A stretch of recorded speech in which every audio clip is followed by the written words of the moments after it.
Welcome back to another episode of the Liberated Woman podcast. It's been such a long time since I recorded an episode for you, as we've been on the road and we've been really just trying to find our grounding and our feet in Lake Atitlan in Guatemala.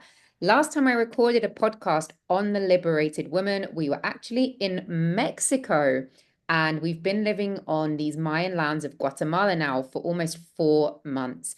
And I've got to tell you, it has been such an initiation for the body, for the mind, and for the spirit, and for this path to liberation. So I'm really excited to dive back in with you today in this episode, connect back with you. Thank you to all of you who listen to this podcast, who share this podcast on your Instagram stories, who leave a review, who like it on Spotify. It really, really helps me to reach a wider audience who can hear these messages, who can connect with the wisdom that's being shared, and can find their own path to liberation through the words that you are listening to, either through your headphones as you are driving, or hopefully you're not listening to headphones as you're driving, but as you're doing the washing up or cleaning the house or taking the dog for a walk, or whether you are listening as you are driving. Headphones not recommended for driving, and definitely hands-free, please.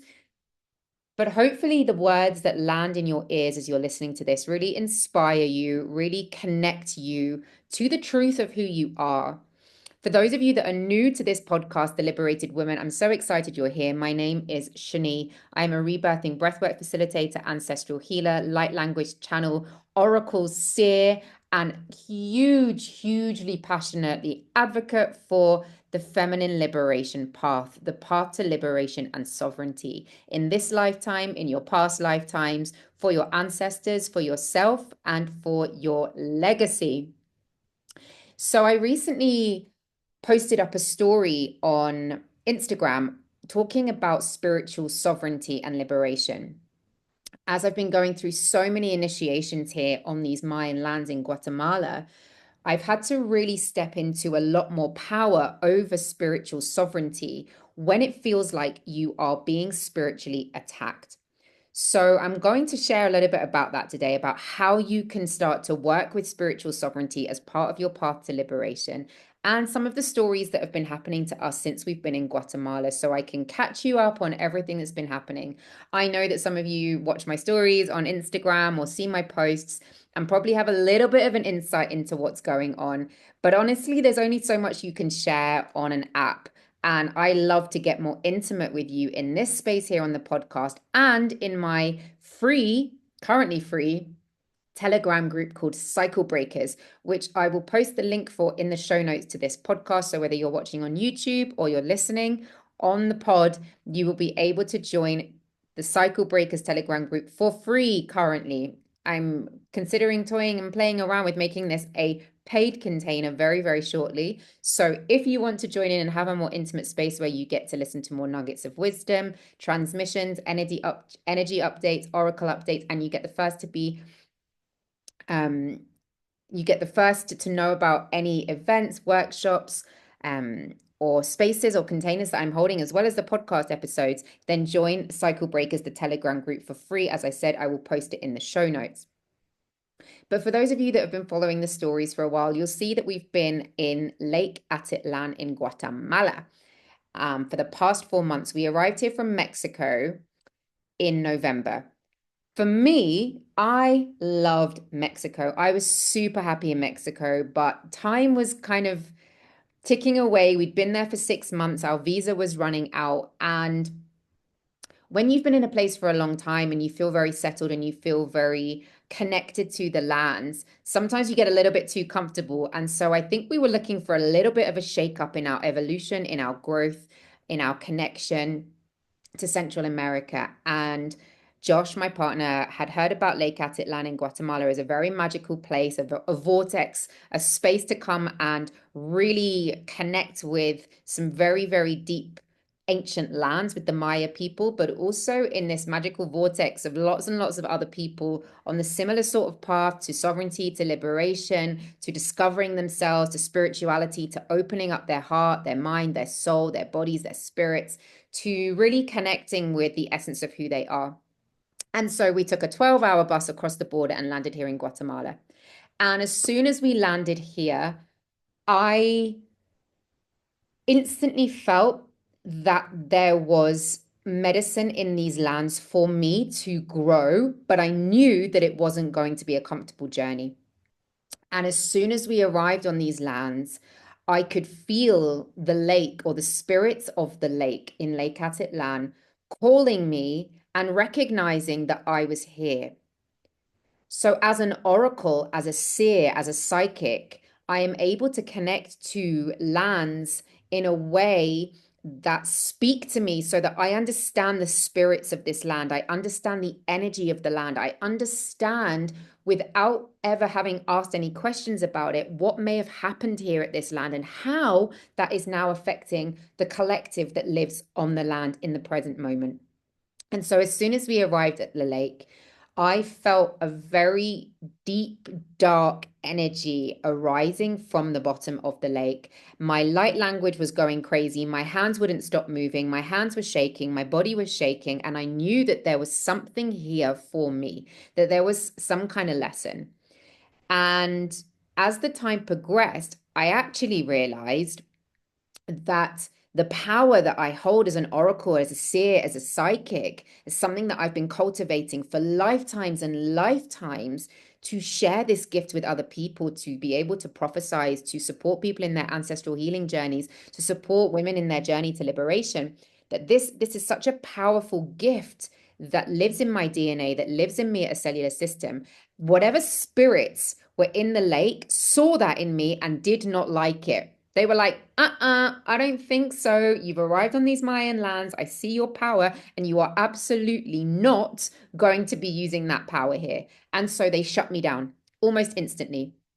I went into what I can only describe as a dark night of the soul, really, really deep initiation. I couldn't string a sentence together. I was exhausted. My third eye was instantly blocked. I lost all ability to connect to my psychic abilities, to my oracular abilities, to my sixth sense, my deep felt gnosis and intuition.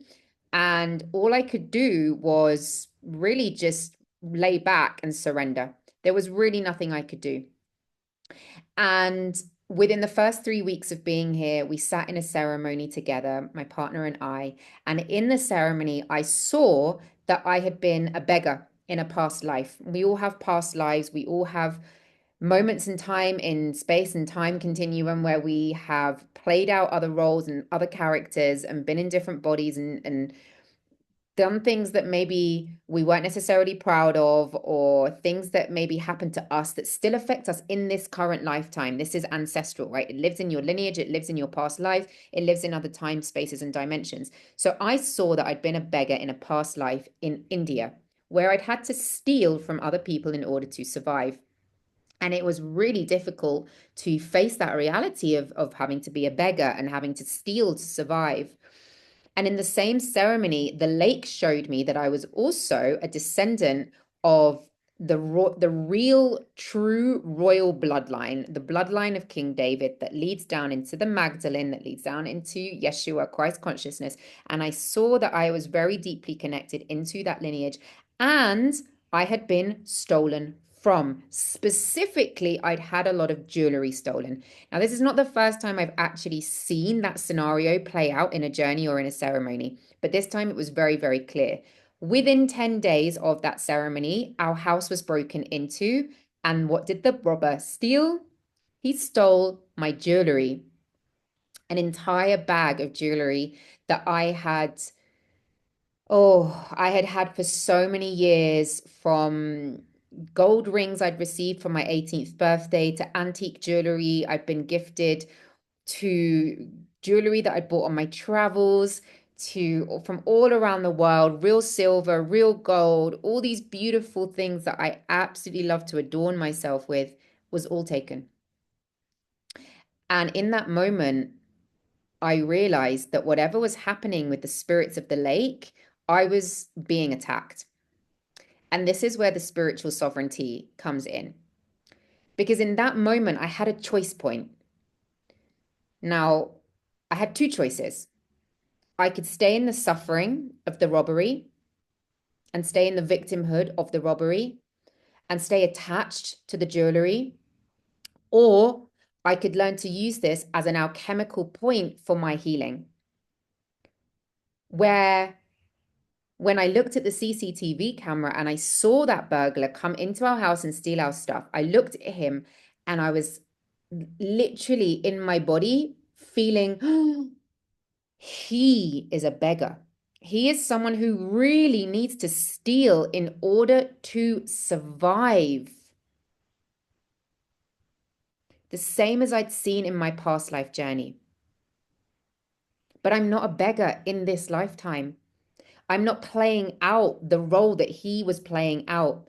And so in that moment, I had a choice point: stay in the victimhood. I'm a beggar. I have to steal to survive. I'm living in a beggar's mind. I don't have anything. I'm in scarcity. I'm in lack. I don't have anything. I have to steal to survive.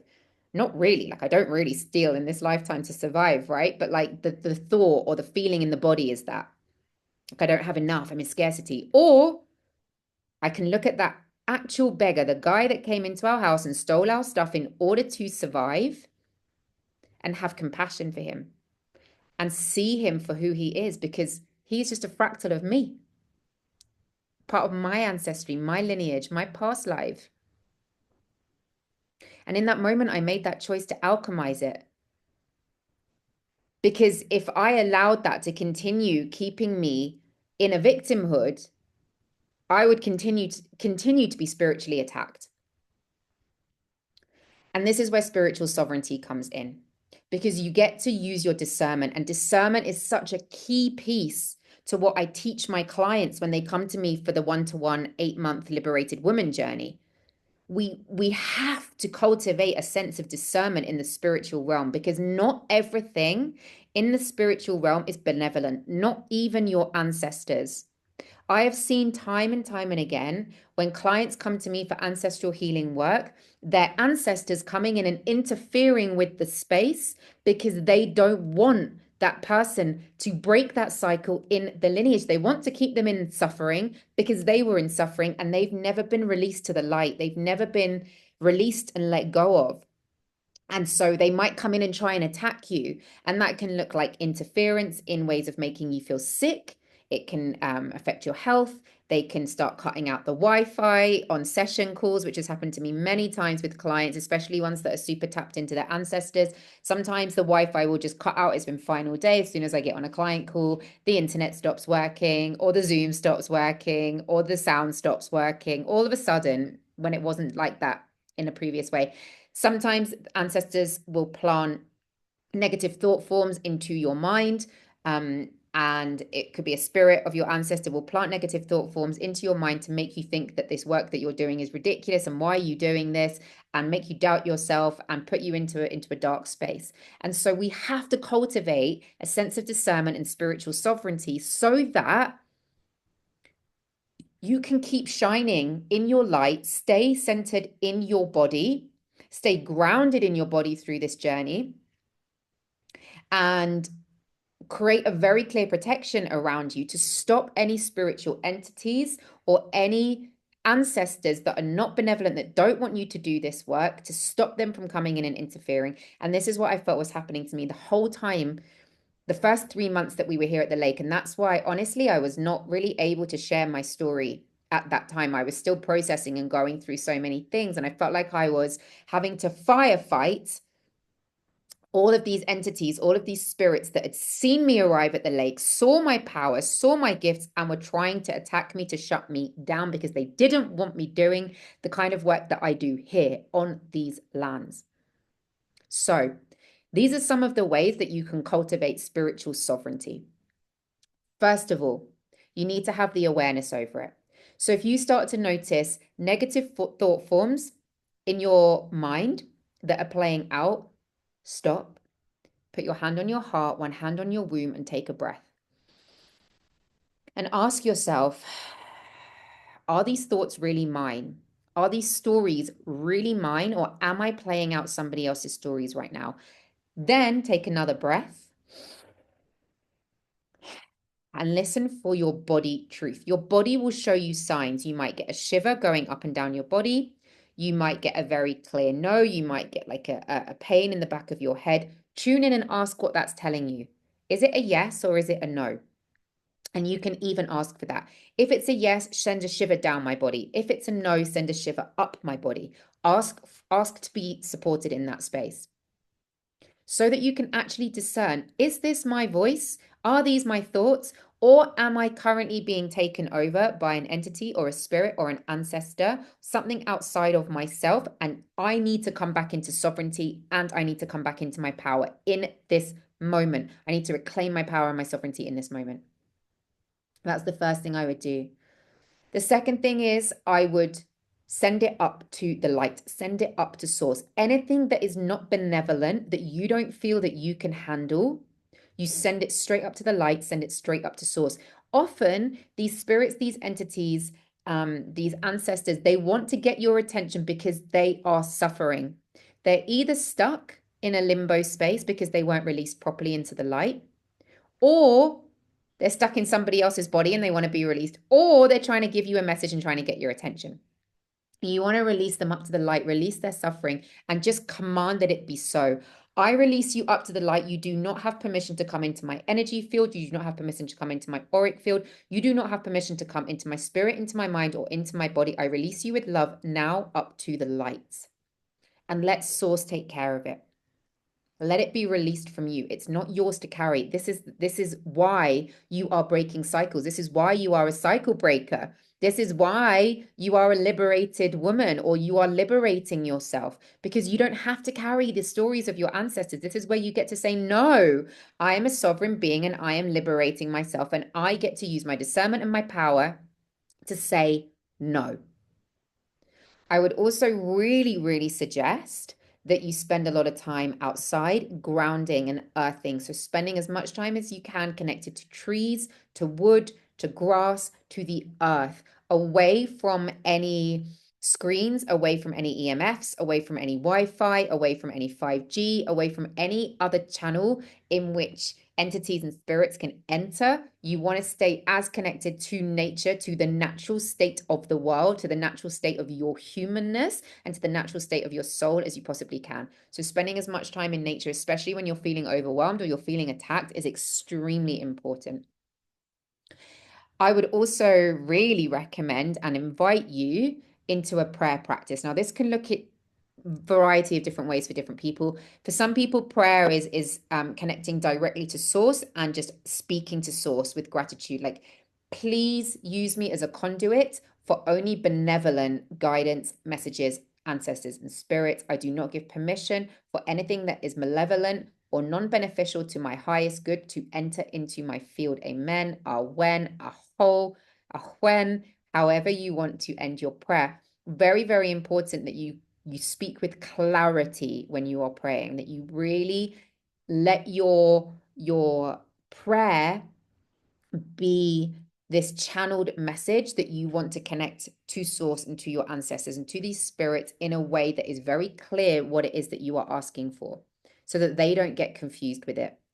Prayer can also be in a written form. You can write this down. You can dance it. You can speak it out loud. You can record it. You can give an offering to the land. Often, ancestors and spirits, especially hungry ghosts, those that are looking to attach to you because they are a hungry ghost, they're looking for something to feed off, they're looking for a human to connect with and feed off.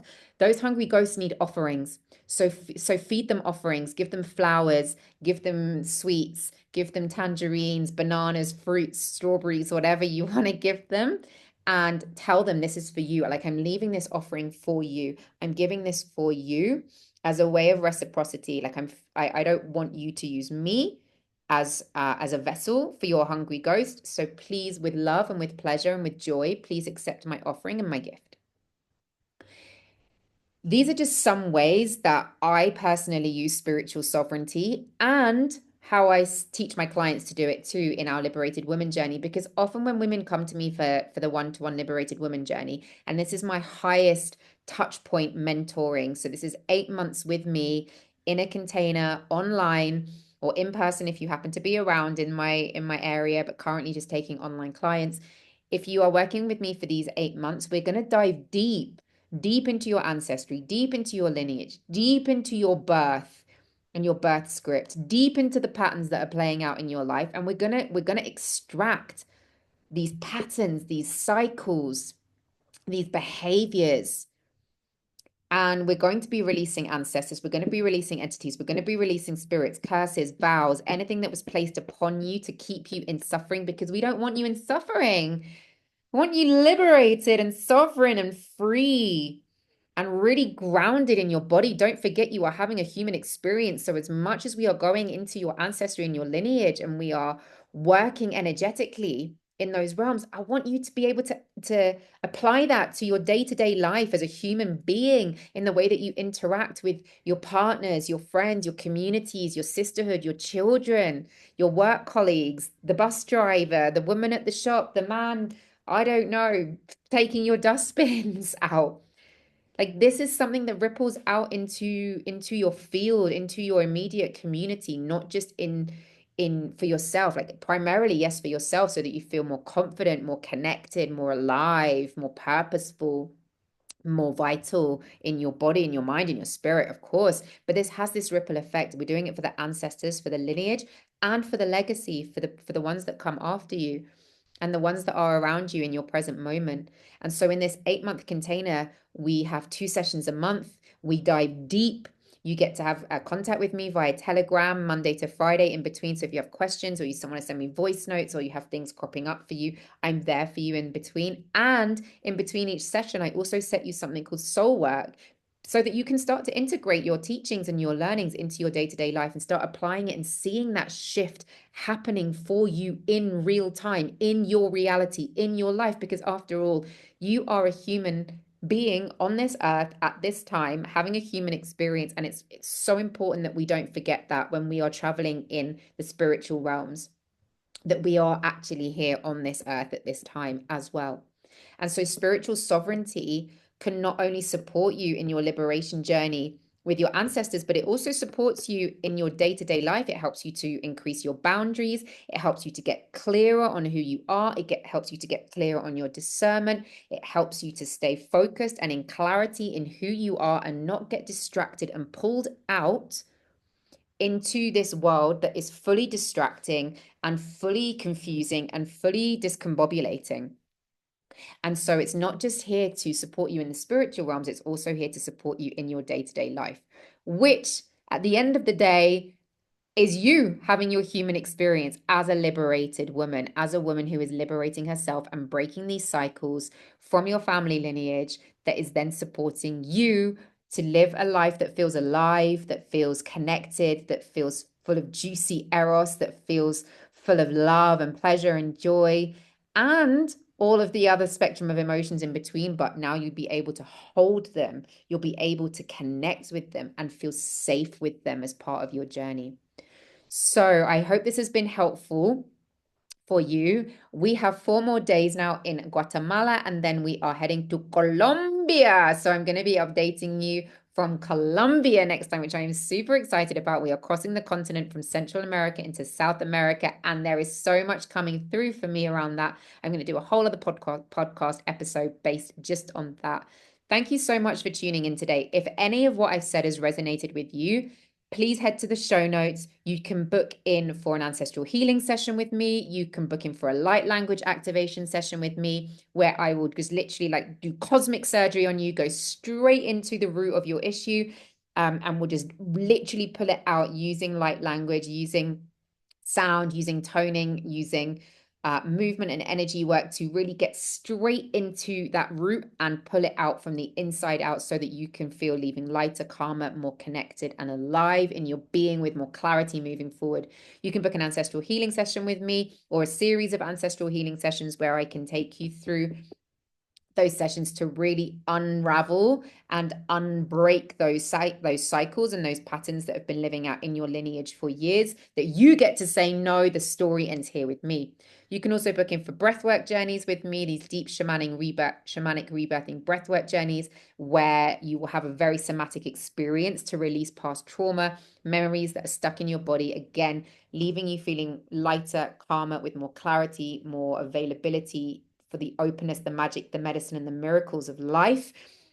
Or if you want really high touch connection and mentorship and guidance with me, then the one-to-one 8-month liberated woman journey is the one for you. And in order to know if you are the right person for that, then you can book in for a free alchemy call to connect with me and see if this is the right fit to work together for a longer period of time. As I said, you can also join my free Telegram group, Cycle Breakers. You can listen to the podcast and you can connect with me over on Instagram at shani.ben-Aroya. I am so excited to continue journeying with you on this podcast. I've missed sharing stories with you and wisdom. Thank you so much for tuning in.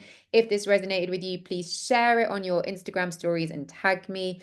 Give it a like on Spotify. It really, really helps to allow other people to see this podcast, and for other women who are on their sovereignty journey, on their journey to liberation, can tune in and connect and also receive the magic that they might just need to hear today.